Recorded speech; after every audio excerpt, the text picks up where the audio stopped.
ओम नमः शिवाय। ओम नमः शिवाय। ओम नमः शिवाय। ओम नमः शिवाय। ओम नमः शिवाय। मित्रों, आप सबको सबसे पहले सावन की पहले शिवरात्रि की हार्दिक शुभकामनाएं। भगवान भोलेनाथ का आशीर्वाद आपके घर परिवार पर सदैव बना रहे। भगवान शिव की कृपा से आप सबके काम हमेशा सफल रहें, हमेशा उज्जवल रहें। आपका काम में दिनों दिन बढ़ोतरी रहे। कोरोना और इसके जैसी कोई महामारी आपके भोलेनाथ की कृपा आपको और आपके परिवारजनों पर बनी रहे। ओम नमः शिवाय। मित्रों, आज सबसे जरूरी मुद्दा तो ये था कि भारतीय समाचार चैनलों के डर से चीन 20 किलोमीटर पीछे भागने पर मजबूर हुआ। हालांकि जब वो वहां पर जा रहा था तो रास्ते में देखा कि भाई भारतीय समाचार के चैनल अब यहाँ पकड़ नहीं रहे हैं। फिर उसे विचार आया कि यार, मनोरंजन भी तो कोई चीज़ है, और शुद्ध मनोरंजन जो समाचार के टॉक शो में है, समाचार चैनलों के प्राइम टाइम में जो टॉक शो होता है, उतना ज़्यादा मनोरंजन उसको कहीं नहीं मिलता।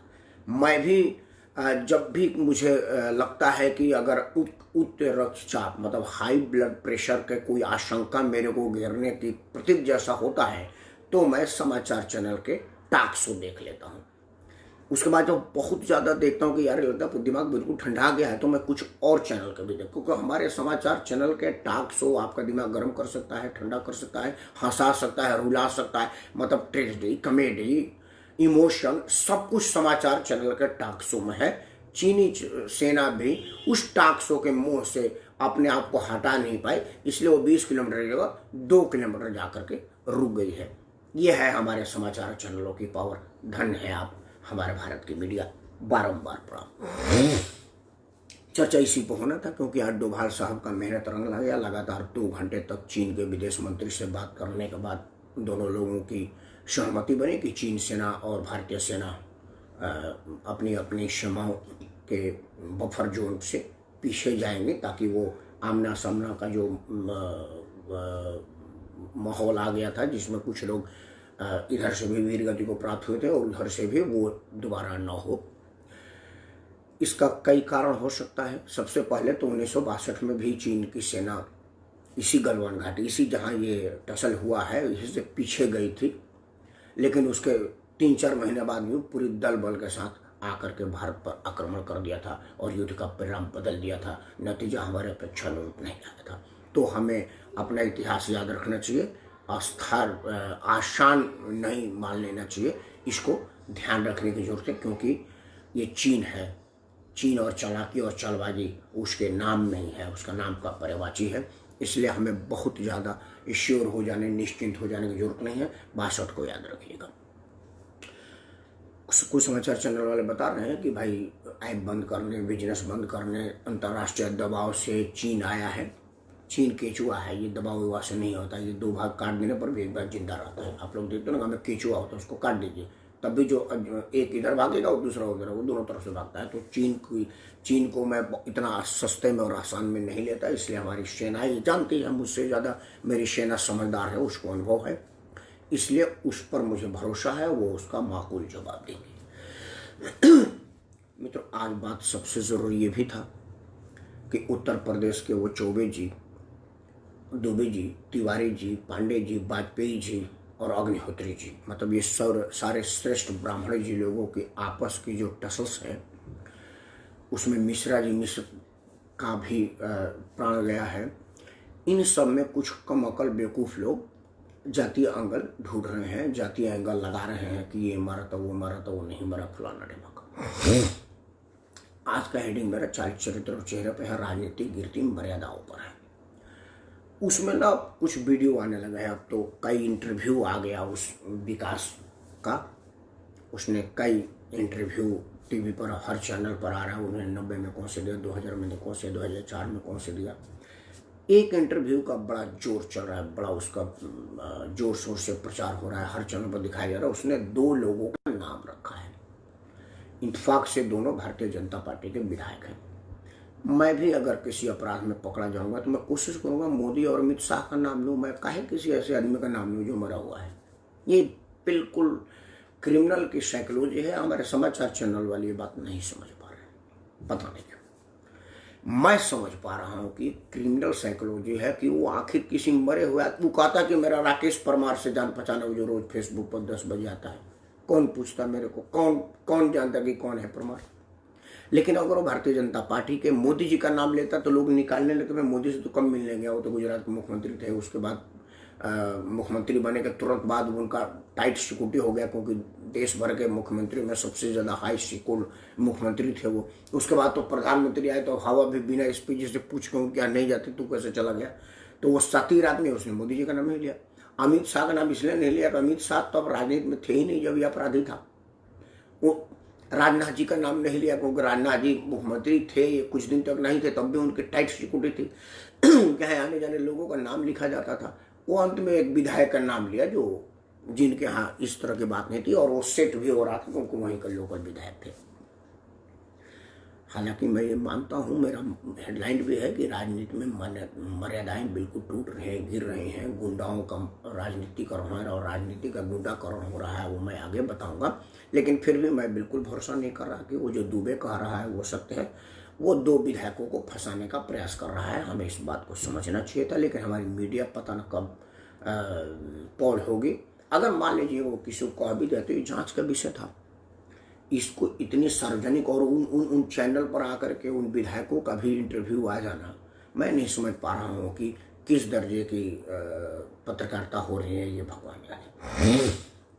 हाँ, अगर ये खुफिया रिपोर्ट आता, स्टिंग ऑपरेशन होता, तब जांच करके समाचार चैनल वाला स्टोरी बनाते तो समझ में आती। स्टोरी नहीं है वो, उसके पुराने इंटरव्यू को निकाल करके दिखाया जा रहा है, जो कि बिल्कुल गलत है। भारतीय जनता पार्टी का विधायक पाक साफ, मैं इसकी गारंटी नहीं दे रहा, लेकिन आज का अपराधी किसी और पार्टी की जगह भारतीय जनता पार्टी से एसोसिएट होना चाहेगा, उसका नाम रखना चाहेगा, उसको बदनाम करना चाहेगा, ये जरूर है।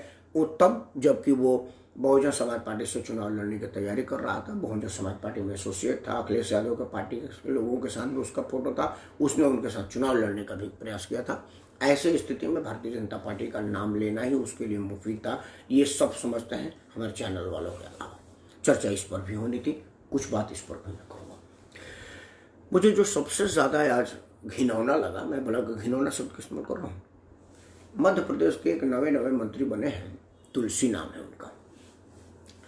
उनको अपने नाम की भी मर्यादा का पता नहीं है, राजनीति में क्या मर्यादा करेंगे। उनसे एक महिला ने एक प्रश्न कर दिया। प्रश्न तो उसका बड़ा जेन्युइन था, प्रश्न था मैं भी कर रहा हूँ, कि जब कांग्रेस के कमलनाथ जी की सरकार थी तो श्रीमती ज्योतिरादित्य सिंधिया ने कहा था कि सारे किसानों के कर्जे माफ कर दीजिए। उन्होंने बयान दिया था ट्विटर में, फेसबुक पर, समाचार चैनलों पर। उसके बाद जब कमलनाथ की सरकार गिरा करके शिवराज चौहान गए तो उन्होंने फिर अगला बयान दिया कि किसानों की सरकार कर्जा माफ नहीं हुई है, ये लाफाजी थी, इसीलिए मुझे सरकार से हटना पड़ा। मतलब ज्योतिरादित्य सिंधिया या तो तब झूठ बोल रहे थे या अब झूठ बोल रहे थे, उन्हीं का बयान टेप पर है। ये कोई स्टिंग ऑपरेशन नहीं है कि ऑडियो खराब हो गई है। उसी का एक महिला ने प्रश्न कर दिया कि आप अब तक कल तक कांग्रेस में थे तो कांग्रेस ठीक थी, अब रातों रात भाजपा में आ गए तो भाजपा ठीक है, आपने वो कर्जा माफ वाला बोला था तब कि माफ कर दिया, वो सही था या नहीं किया वो सही था। उसका प्रश्न बिल्कुल जेन्युइन है, बड़ा जायज है। लेकिन तुलसी जी इतने अमर्यादित हैं, इतने मूढ़ आदमी हैं, उनको अकल नाम की चीज़ नहीं है। पता न राजनीति में आने वाले लोग अकल घास चरने जाती है कि छोड़ के आते हैं, या ये ज़रूरी है कि अगर आपके पास अकल और शकल दोनों होगा तो आप राजनीति में टिक नहीं पाएंगे। अगर ऐसी बात होगी तो बहुत से अकलमंद लोग राजनीति में हैं, बहुत शकल सूरत सुंदर वाले लोग हैं, लेकिन इन महाशय का ना तो अकल है ना शकल है। उन्होंने उस महिला के चरित्र को ही एकदम से मेरे को कहा ही नहीं जा रहा। उसके बाद उनका चमचों ने पारी संभाल लिया, बाल गर्ल है तो काल गर्ल है तो फलाना। मतलब एक महिला के लिए जो एक मंत्री से प्रश्न पूछ रही है, आप उसको बाल गर्ल और काल गर्ल जैसी अश्लील बेबुनियाद और बेबुनियाद प्रश्नों का झड़ी लगा दिया है। मतलब मैं तो ये कह रहा हूँ, सरकार से मांग कर रहा हूँ कि वो सोशल मीडिया पर सबने अपने अपने आईडी से बोला है। जैसे मैं अभी मैं आईडी से बोल रहा हूँ, मेरा वीडियो है और मेरा आईडी है, तो मेरे लिए मेरे को पकड़ना पुलिस वाले को कोई बहुत मुश्किल काम नहीं होगा। वो तो इसमें मेरा मोबाइल नंबर है, तो करके आप तुम 10 बजे फेसबुक लाइव में फलाना बोले थे, वो एक कंटेंट डलता, तुम हाजिर हो, मैं अपने थाने में चला जाऊँगा। पुलिस वालों को चाहिए उन लोगों को, वो लड़की मान लिया। मैं पहले कहता हूँ कोई ये बिल्कुल सत्य नहीं कि मैं 1% मान लूँ कि वो लड़की कालगर्ल थी एकदम, तो क्या हमारे भारत में कालगर्ल को प्रश्न पूछने का अधिकार नहीं है? वोटर है वो कालगर्ल, वो बार गर्ल थी, और बार गर्ल को इस देश में प्रश्न पूछने का अधिकार नहीं है। वो काल गर्ल हो या बार गर्ल हो या जो भी हो, एकदम वो मैं मान लिया कि वो एकदम चरित्रहीन थी, वो चरित्र उसका बिल्कुल नहीं था। आपके पास चरित्र है कि आप एक महिला के प्रश्न का सामना नहीं कर पाते हैं और उसके साथ बदतमीजी करते हैं पूरे महफिल में। आप फिर आपका एक चमचा कह रहा है कि वो माहौल खराब करने आई थी, तो आप कौन सा बढ़िया करके भाई? आप तो एक पूरी की पूरी सरकार खराब करके दूसरा सरकार बना लिए, उससे बड़ा माहौल खराब करने आई थी। मेरा प्रश्न आज यही है कि किस तरह की मर्यादाएं कितना टूट रही हैं। इन मर्यादाओं के आज की मर्यादा का पिछले मर्यादा से एक आपको जब तक एक उदाहरण दूंगा समझने के लिए कि तब का मर्यादा और अब की मर्यादा में क्या था। ये कोई बहुत का मर्यादा नहीं है, बिल्कुल आज का मर्यादा है, ये अभी का मर्यादा है। मर्यादा ये था कि अभी कुछ दिन पहले तक बिहार के पूर्व मुख्यमंत्री और हाजीपुर के पूर्व सांसद आदरणीय रामसुंदर दास साहब दिल्ली में थे। एक बहुत बड़े नेता, मैं उनका नाम नहीं रखूंगा, अभी है, उनका ईश्वर लंबी उम्र दे, बहुत बड़े राजनीति में बहुत बड़ी शख्सियत है वो, उनसे लोग इतना आसानी से मिल नहीं लेता। मेरा सौभाग्य था कि आदरणीय रामसुंदर दास साहब के पास मेरे कोई लिमिट नहीं थी कि मैं कहाँ तक जा सकता हूँ, कितने कौन से माहौल की बातों में बैठ सकता हूँ, कहाँ के लिए मैं कहूँगा कि ऐसा कोई नहीं था कि अगर कोई राजनीतिक बात हो रही है तो अब बाहर चले जाओ। RK हेगड़े आए थे मिलने के लिए, तो मैं जाने लगा तो दास बोले हाँ कहाँ जा रहे हो? नहीं आप लोग बात बैठो, यहाँ कौन सा ऐसी बात हो रही है तुम ना रहोगे? तो हेगड़े साहब बोले कि जा रहे हैं तो ठीक नहीं, ऐसा क्या बात है? समझे तो कि राजनीति में दो नेताओं के बीच में उसे 11 बजे के बाद बात होती है, समझना चाहिए ना, यही तो राजनीति है। जो दिन में अखबार में छपता है राजनीति थोड़े, राजनीति ये नहीं रात के 11 बजे के बाद हम लोग मिल रहे हैं, इसको समझना चाहिए भाई, समझ लीजिए मेरे बेटे जैसा है। तो ऐसे माहौल में मैं ऐसे माहौल में भी बैठने का था, तो उन नेताजी को पता था कि हटेगा नहीं, हमारे सामने बात करनी पड़ेगी। उन्होंने कहा कि आपको श्रद्धेय चंद्रशेखर जी, उन्होंने श्रद्धेय नहीं कहा, मैं कह रहा हूँ क्योंकि मेरे लिए चंद्रशेखर जी श्रद्धेय है, उन्होंने अध्यक्ष जी कहा था, मैं आपको बताऊं ताकि आप पता चले कि कौन अध्यक्ष जी। उन्होंने कहा कि अध्यक्ष जी को अब छोड़ देना चाहिए, फलाने वाले पार्टी का आपके साथ ऑफर है, बहुत बढ़िया बात कर रहे हैं, आपको अध्यक्ष जी को छोड़ देना चाहिए। तो दास साहब बोले कि अच्छा एक चीज बताओ, क्या मैं जब जन्म लिया था एक माँ के यहाँ तो ये गारंटी था कि मैं विधायक बनूंगा, मुख्यमंत्री बनूंगा, सांसद बनूंगा दिल्ली के लुटियन जोन में? तब वो पंडारा पार्क में थे, पंडारा पार्क घर की बात मैं कह रहा हूँ क्योंकि वो एक MP के रूप में उनको एक मुख्यमंत्री के रूप में मिला था स्वास्थ्य कारणों से, पंडारा पार्क। तो करके क्या ये जरूरी था कि मैं यहाँ पर रहूँगा? और मैं सिर्फ इसलिए कि मैं इस पार्टी में चला जाऊंगा तो MP का चुनाव जीत जाऊंगा, इस बात के लिए मैं अपने उस साथी का छोड़ दूं जो कि अस्पताल में जीवन और मौत से जूझ रहा है? ईश्वर ने उसको और 4 दिन उम्र दिया है, नहीं दिया है? अगर उसको पता चलेगा कि रामसुंदर छोड़ करके दूसरी पार्टी ज्वाइन कर लिया हो तो कल मरने वाला आदमी आज मर जाएगा, तो क्या मैं उसके मौत का जिम्मेवारी लूं? और क्या ये मैं इसलिए कि मैं चुनाव जीत जाऊंगा मैं पार्टी चेंज कर लूं? तो नहीं, कई चुनाव से तो आप हार ही रहे हैं, हाजीपुर की जनता है आपको लोकसभा में देखना चाहती है। बोले जो लोकसभा में देखना चाहते तो वोट देना भाई, अगर उसको रामसुंदर को देखना चाहते तो रामसुंदर को वोट दे, फलाने पार्टी को वोट से क्या मतलब है? फिर बोले राकेश तू बोल ना हो। सर आप जैसा बड़ा आदमी बोल रहा है, मैंने तो मैं क्या बोलूं? तो बोला नहीं राकेश बोलो, क्या कर रहे हो? मैं देखिए मेरे पास तो कुछ समझ नहीं है, लेकिन मैं तो समझ रहा हूँ कि शायद ये जो कर रहे हैं ठीक कर रहे हैं, आपको सोचना चाहिए। तो बोले कि क्या सोचना चाहिए, तेरे चंद्रशेखर को छोड़ दो? नहीं, मैं चंद्रशेखर को छोड़ने की बात ही नहीं कर रहा, मैं कह रहा हूं कि आपको और कोलैबोरेशन जैसा कोई बात सोचना चाहिए। तो उन्होंने एक बात कहा था कि देखो राकेश, हम लोग ना मर्यादा वाले लोग, हम लोग राजनीति की मर्यादा को गिरने नहीं देंगे, टूटने नहीं देंगे। चुनाव जीतने के लिए मर्यादा नहीं छोड़ सकते, हम चुनाव जीते हारे इससे कोई मतलब नहीं। हाजीपुर की जनता चाहेगी तो चुनाव जिताएगी। फिर वो बात बोले कि एक काम करना, हाजीपुर छोड़कर आप छपरा लड़ जाइए, छपरा गंगा जी तो आपका घर भी है। तो बोले फिर इसलिए छपरा लड़ जाऊँ क्योंकि वहां से शायद जीत जाऊंगा। तो जब ये शब्द मुझे बुरा लगा, सर ये तो आप गलत बोल रहे हैं, आपका घर गंगा जल है, हाजीपुर का गया तो आप हाजीपुर का है नहीं तो कहे आ रहे हैं। तो बोला तू जाकर, हाजीपुर तेरा वोट है तो जाकर के तू वहां से कह दियो कि मैं नहीं आऊंगा, तू बोल दे कि हाजीपुर का राम सुंदर नहीं है। मैं बोला भाई ये बात नहीं करो, इनकी बात सुने, छपरा आपका घर है, गंगाजल आपका घर है, छपरा संसदीय क्षेत्र, तो आप काय नीचे लड़ जाते, इसीलिए छपरा से लड़ना है कि मैं शायद जीत जाऊं। शायद तो इसलिए कि गारंटी तू ब्रह्मा का भाई तो है नहीं कि तू कह रहा है कि मैं जीत जाऊं। खैर 1:30 बज गया रात, 1:30 बजे के बाद बोलेगा राकेश तोरा गाड़ी चलावा। हाँ चल छोड़ दे, हमारा ड्राइवर भेज दिले मैंने, अब गाड़ी मिली ना। मैं उनको उन्हीं के भान में छोड़ने जाओ, भान बोलते थे मारुति वैन को, दास साहब बोलते हाँ भान लेके जा रहा है, तो उसके भान में, हाँ चंद्रकला जी नमस्कार, बड़ा भाई निर्मल सिंह जी को भी सादर बड़ा, तो वो भान में छोड़ने गया। आप समझिए कि क्या आज ये संभव है कि कोई आदमी किसी को जीत की गारंटी की बात कह रहा और वो सेकंड लगाएगा।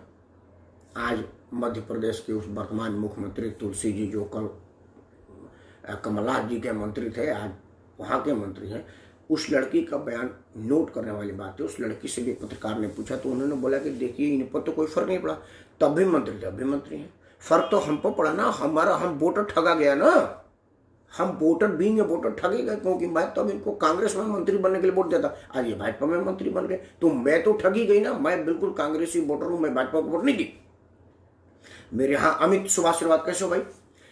मेरा ये कहना है कि आज राजनीति की मर्यादा इतनी थोड़ी थोड़ी हो गई है, खत्म हो गई है कि उस पर चर्चा करने के पहले आदरणीय रामसुंदर दास साहब का नाम लिया है बड़े भाई निर्मल सिंह जी ने। मैं चाहता हूँ कि इनकी बात पढ़ दूँ। बड़े भैया ने लिखा है कि रामसुंदर दास जी ने मुझे एक गैस कनेक्शन दिया था।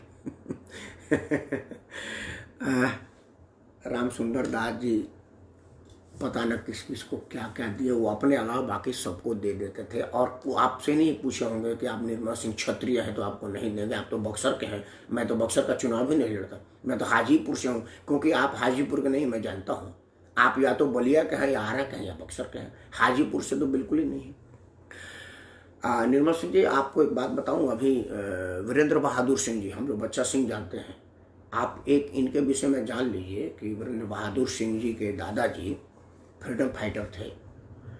आज़ादी के लड़ाई में उन्होंने अपना सर्वोच्च योगदान दिया। वीरेंद्र बहादुर जी आइए ना कैमरा पर महाराज, कुछ कैमरा पर तो आप आते नहीं हैं, देखिए कैमरा पर आइए ताकि निर्मल भैया को पता चले कि कैमरा पर आके बोला जिस कपड़े में है आइए, ताकि पता चले कि कैमरा पर आ जाता। निर्मल भैया कहते कि कैमरा पर नहीं आ जाता, कैमरा पर आकर के बोलिए। अच्छा आप टीका फंडा नहीं किए इसलिए डिक्लाइन कर दिए, अरे तो कपड़ा उपड़ा पहन लीजिए भाई, माथुर झाड़ लीजिए, आइए आप कैमरा पर।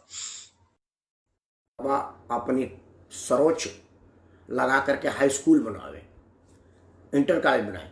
चंद्रशेखर जी क्या रिश्तेदारी है इनकी, बाल्यकाल में चंद्रशेखर जी इनके घर में आया करते थे और इन लोगों के यहाँ आना जाना था सर थे चंद्रशेखर का। और उससे भी बड़ी बात आदरणीय निर्मल सिंह जी आप जानेंगे तो आश्चर्य रह जाएंगे। मेरा सौभाग्य है कि 16 मई 1989 को घोड़ी चढ़ करके मैं यहीं पर गया था इन्हीं के दरवाजे पर। तो ये हमारे प्रिय ससुराल के हैं, उम्र में हमारे साले साहब लगते हैं, छोटे हैं हमसे, लेकिन राजनीतिक कद बहुत बड़ा है, आरा जिला का बड़ा प्रतिष्ठित आदमी है। एक ही बात है कि पूरा राजपूती खून है।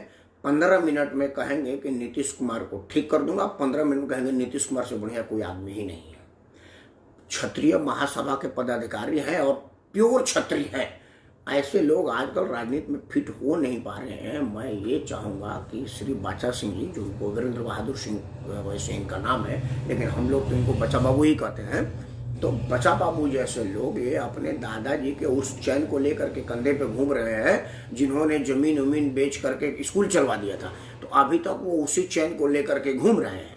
लेकिन जब तक आप बिहार की राजनीति में हकीकत नहीं समझेंगे, आप राजनीतिक मर्यादा को जब तक नहीं समझेंगे, तब तक आपकी राजनीति चल नहीं पाएगी। बचा बाबू ने मुझे लिखा है कि डॉक्टर राजेंद्र प्रसाद भी 3 दिन रहे, नमक आंदोलन यही शुरू। अच्छा वाह, बहुत सुंदर, बहुत सुंदर। नहीं आपका तो ओजस्वी घर है भाई, इसमें कहाँ कहने वाला बात है। अगर साधारण घर होता तो हमारे जैसा आदमी आपके घर पे जाता कैसे भाई। इतना बढ़िया है, आपकी पत्नी ने चाय बनाया था दूध में डाल करके, बड़ी खुशी है आपको और आपके पत्नी जी को सादर प्रणाम। एनीवे, बात आज आपके पत्नी के चाय पर नहीं थी, चाय राजनीतिक मर्यादा पर थी। चूंकि आप राजनीतिक आदमी हैं इसलिए मर्यादा की बात आपसे कहा।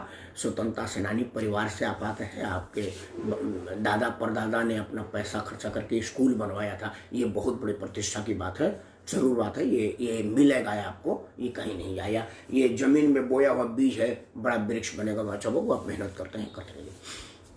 बड़े भाई निर्मल सिंह जी, मैं आपको कह रहा था राजनीतिक मर्यादा पर बचा बबू आप भी सुनिए इस बात को बड़ा ध्यान से, क्योंकि आपके लिए बड़ा जरूरी है।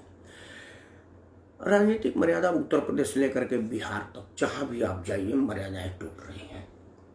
मध्य प्रदेश का वो मंत्री का क्या मर्यादा था जो कल तक कांग्रेस के मंत्री की शपथ ले रहा था और कमलनाथ की सरकार को गिरा करके टीवी पर कह रहा कि मैं डंके के चोट पर कर रहा हूँ कि मैं सरकार गिराया हूँ। अब आप बताइए कि जब वो वोट मांगने गया होगा उस वक्त ये कहा होगा कि ये मुझे दीजिए इंदिरा जी के नाम पर, राजीव जी के नाम पर, राहुल जी के नाम पर, क्योंकि इसी नाम पर वोट मांगा जाता है।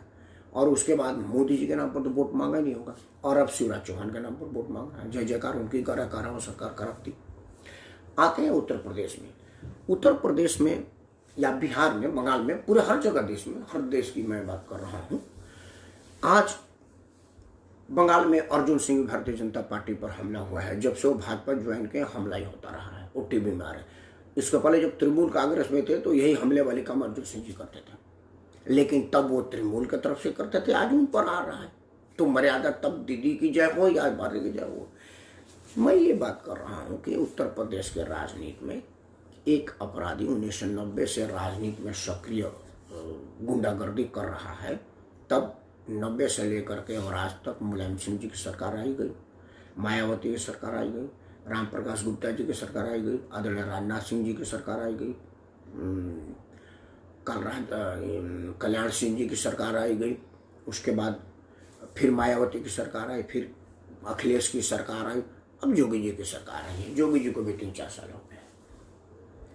इतने दिन में उस अपराधी के अपराध का वर्णन किसी भी राजनीतिक दल, किसी भी पार्टी के द्वारा नहीं हुआ। उल्टे हुआ क्या कि उनके जो लोकल नेता, मैं ये नहीं कह रहा हूँ कि मायावती उनको गई होगी समर्थन देने, मुलायम सिंह जी गए होंगे, अखिलेश गए होंगे, राजनाथ सिंह जी गए होंगे, कल्याण सिंह गए होंगे या योगी जी गए होंगे, बट जो वहाँ छुट गई है लोकल नेता, असल में आपकी प्रतिनिधि वो लोकल नेता ही करता है, क्योंकि ये तुलसी लोकल ही नेता है जिसने एक महिला का चित्र धारण कर दिया। अब कहा जाएगा ना कि भारतीय जनता पार्टी के सरकार का एक मंत्री एक महिला को सरेआम बार गर्ल कह रहा है, ये तो एम्बेसडर है ना भाई उस पार्टी का।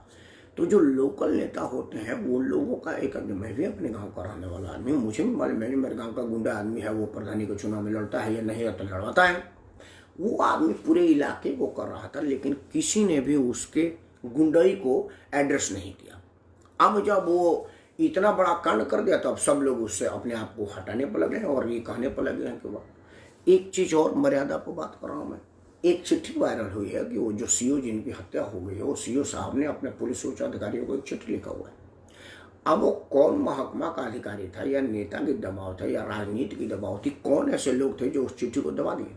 आज वो चिट्ठी वायरल हुई है कि उन्होंने इस जो विनय तिवारी सब इंस्पेक्टर है इसके कुकृत्यों का एक वर्णन अपने उच्च अधिकारियों से दिया हुआ। एक ऑडियो वायरल हुआ है जिसमें बात हो रहा है। क्या ये सिर्फ पुलिस या उसके अपने बल की बात है कि उसको राजनीतिक संरक्षण भी प्राप्त था? आज हमारे गांव से कुछ ही दूर पर मुख्तार अंसारी है, फार्म भरने जाता है जेल से, अनाउंस हो जाता है कि मुख्तार अंसारी ने फार्म भर दिया, उसको प्रचार करने जाने की जरूरत, चुनाव जीत जाता है। वो भी तो कहेगा ना कि जनता ने हमको चुन करके भेजा है।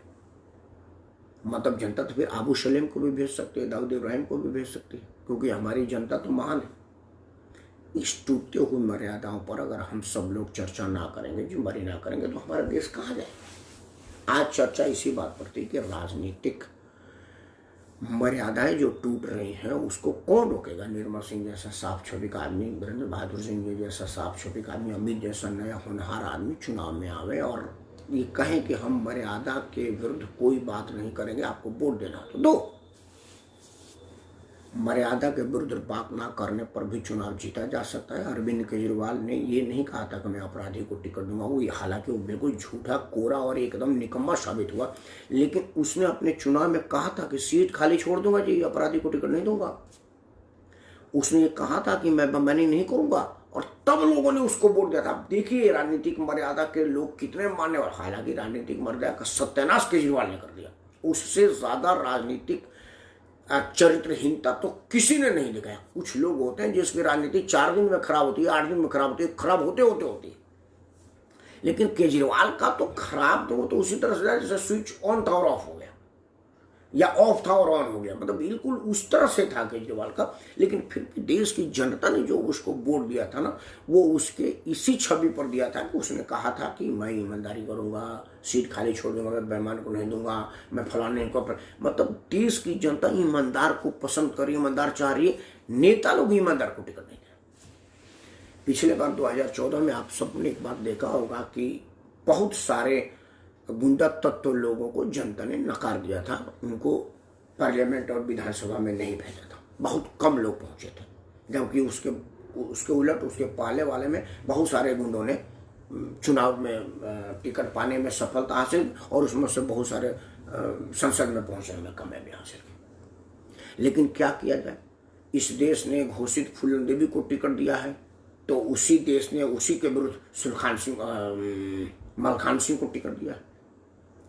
मतलब आज की भारतीय जनता पार्टी फूलन देवी के मुकाबले उस वक्त के उससे भी बड़े डाकू को टिकट दिया था। अब आप बताइए कि राजनीतिक मर्यादा की किससे मांग किया जाए, कांग्रेस से, भाजपा से, सपा से, या किसी और पार्टी से? ददुआ को टिकट किसने दिया? चढ़गुंडे की छाती पर मोहर लगे कि हाथी पर की नारा लगाने वाली पार्टी हमारे उत्तर प्रदेश में है। राजनीतिक मर्यादा की बात आप किससे करेंगे? लेकिन हम तो बात करेंगे ना कि राजनीतिक मर्यादाएं टूट रही हैं, इस विषय पर चिंता किया जाए, क्योंकि हम लोग राम मनोहर लोहिया के बात को मानने वाले हैं। राम मनोहर लोहिया कहते थे कि चर्चा, पर्चा और खर्चा ये चलते रहने चाहिए। जनजागरण जिस दिन बंद हो जाएगा, राजनीतिक उसी दिन बंद हो जाएगा। आपको लगता है कि आपका कोई नहीं सुन रहा है, चुपचाप, ये तो ओशो ने भी कहा था, रजनीश ने कहा था कि आपको लगता है कि कोई बात पड़ी है तो आप कहिए, कौन सुन रहा है इससे मतलब नहीं है, कितने सुन रहे इससे मतलब नहीं है, आपको अच्छा लग रहा है कहिए।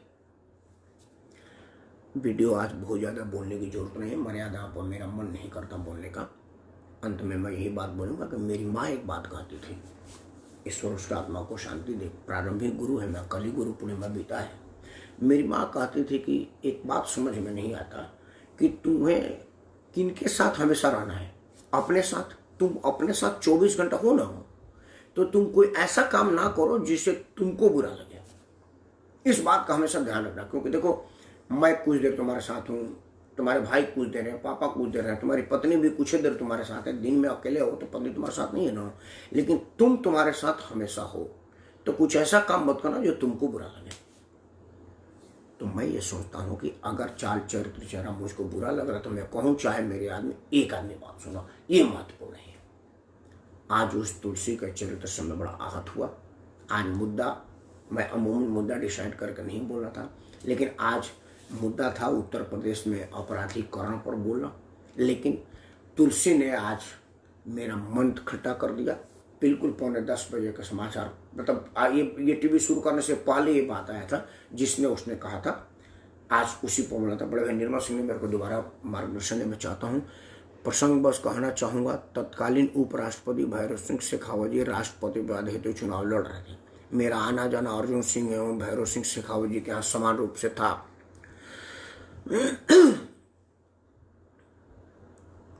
शेखावत जी का समान रूप था। एक दिन जैसे अर्जुन सिंह जी से मिलकर मुड़ने को हुआ, तो अभी उन्होंने आवाज दी और कहा कि आपके शेखावत जी का फोन आया था।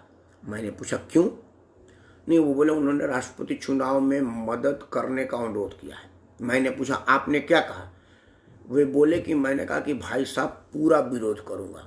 मैं उच्च राजनीतिक मर्यादा के अल्प ज्ञान मिश्रित आश्चर्य से पूछा, आपने ऐसा क्यों कहा? अर्जुन सिंह तमतमा कर बोले, क्या बात करते हैं भाई साहब? भी बोलते थे, हम लोग जैसे लोग कांग्रेस से गद्दारी करेंगे तो कांग्रेस में राजनीति कहाँ? बिल्कुल बढ़िया। मैं यही कह रहा हूँ कि तब के लोग, चाहे अर्जुन सिंह जी हो, चंद्रशेखर जी हो, रामसुंदर दास हो, हाँ भोला भाई, शुभ आशीर्वाद, इन लोगों में राजनीतिक मर्यादा थी। मुझे बहुत बढ़िया से याद है, बहुत बढ़िया से, खूब बढ़िया से याद है, मैनेजर सिंह जी दोआबा के विधायक हुआ करते थे। आप सबको पता होगा मैनेजर सिंह की ससुराल मेरे घर में थी। मेरे पिताजी के फूफा जी लगते थे आदरणीय मैनेजर सिंह जी। मैनेजर सिंह जी पूरा शोभा छपरा गांव में जब आते थे तो कभी विधायक होकर मेरे घर नहीं है। मतलब आते थे तो हमारे राजदेव भाई हैं उनके द्वार पर आते थे। मेरे घर शादी ब्याह में आते थे, और तो शादी ब्याह में तो पूरे दौरा क्षेत्र के लोगों को जाते थे, तो कोई बहुत आश्चर्य की बात नहीं थी। मेरे शादी तक, मेरे उसके बाद तो उनका देहांत हो गया। मेरे शादी में वो आए, तिलक में थोड़ी देर के लिए आए, तो मैं उनको बोला कि अब तिलक में ही ले, बाकी टाइम में रोना ही ले, तो तमतमा गए। उसके बाद मेरी आजी उनकी सरहद लगती थी, तो आजी ने उनको बुलाया। वो कुछ देना होना होता था उन लोगों को, तो जो बुलाया तो मैं रास्तों में मैं ही लेके जा रहा था। तो थोड़ा देर निकाल तो जानते हो उन्होंने क्या बात बोला? अब तो वो चुप ही नहीं रहे। बोला कि अगर मैं सबसे पहले तुम्हारे घर आऊंगा ना तो चुनाव नहीं जीतूंगा और तुम्हारे गांव से टिकट वोट नहीं मिल पाएगी मेरे को। तुम मेरे हो, तुम कहीं नहीं जाओगे। तुम्हारे गांव वालों को बताना है कि मेरा ससुराल पूरे गांव में है, सिर्फ तुम्हारे घर में नहीं है। ये है राजनीतिक मर्यादा कि तुम ससुराल के हो, ये और लोगों को ना पता चले, और लोगों को पता चले कि मैनेजर सिंह की ससुराल शोभा छपरा गांव में किसके घर में है, ये किसी को पता ना चले। हमको मालूम है ना किसके घर में, तुम्हारे पूरे गांव को मालूम है कि उनके ससुराल किस घर में है, लेकिन मेरे लिए तो पूरा शोभा छपरा मेरा ससुराल है। मैं हर आदमी के घर जाता हूँ। तुम्हारे यहाँ शादी में विधायक के रूप में आया हूँ, न्योता के रूप में तो विजेंद्र आएंगे। मैं बोला हाँ बिंदर भी आएंगे। बोले हाँ न्योता वो आएंगे, तुम्हारी फूआ आई हुई है।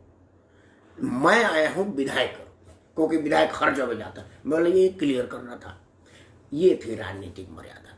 मुझे याद है अब कल सरदेश चंद्रशेखर जी की पुण्यतिथि है। अब वीडियो बंद करने से पहले एक बात सरदेश चंद्रशेखर जी की बात कर दूँ। 1984 में जगन्नाथ चौधरी जी सरदेश चंद्रशेखर जी को चुनाव हरा दिए।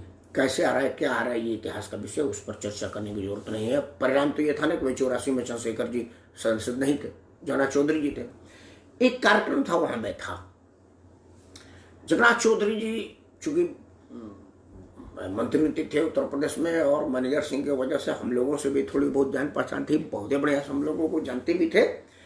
एक कार्यक्रम में था तो मैं भी रामचंद्र दास साहब के पास साथ गया था, वो भी गए थे, चंद्रशेखर जी भी गए थे। चंद्रशेखर जी जब आए तो सब अब वो थोड़ा सा दुबकने लगे। वो कोशिश किए कि अब थोड़ा सा आंखें नाम मिलाया जाए। असल में क्या था कि वो चूंकि मेरे को चंद्रशेखर जी ने देख लिया था, तो मेरे को जब देख रहे तो उन्होंने जगन्नाथ चौधरी दिख गए। उठ के आए जगन्नाथ चौधरी जी के यहाँ, उठ के आए और गले मिल के इनको बोले इनको जानते हैं, ये है श्री जगन्नाथ चौधरी जी, बलिया से सांसद हैं, बहुत बढ़िया आदमी है, कांग्रेस के मतलब 15-20 मिनट तक स्तुति गान करने लगे उनका। मैं बड़ा, तो हम लोग तो बच्चे आदमी थे, हम तो वहां पर मिठाई खाने के लिए गए थे। मैंने सुंदरदास साहब को बोला, बड़ा तारीफ करते रहे जी। कल यार ये राजनीतिक मर्यादा है। चुनाव जीत गए हार गए वो अलग बात है, वो तो चुनाव भर था। चुनाव के बाद ये माहौल फिर खत्म हो जाता है। हम लोग चुनाव के बाद अंत तक बदला लेने के तैयार थे। उसने फलाने वाले नेता को दिया, मेरे लोग ने दिया था, अब की बार मैं मौन, ये मतलब हम आपस में लगते हैं। वो उच्च राजनीतिक मर्यादा के मानने वाले लोग हैं। आज भी कुछ लोग हैं, लेकिन हाशिए पर है। उन लोगों को मेन स्ट्रीम में लाना है, और ये जो नई नई खेप है भोला भोला सिंह जैसे लोगों को, इन लोगों को उसी मर्यादा से राजनीति करनी है, समाज सेवा करना है। तभी जा करके भारत के हमारे संविधान निर्माताओं ने जो राजनीतिक का परिकल्पना और राजनीतिकों का परिकल्पना किया था वो सार्थक होगा। अन्यथा जहाँ देश जा रहा है हम उसकी कल्पना नहीं किए थे, और न ही हमारे संविधान निर्माता किए थे। ईश्वर उन सबको सद्बुद्धि दे, मर्यादा और मान उनमें बढ़ाए। इन्हीं शब्दों के साथ मैं राकेश परमार आप सबको सादर करता हूँ। जय हिंद, वंदे मातरम।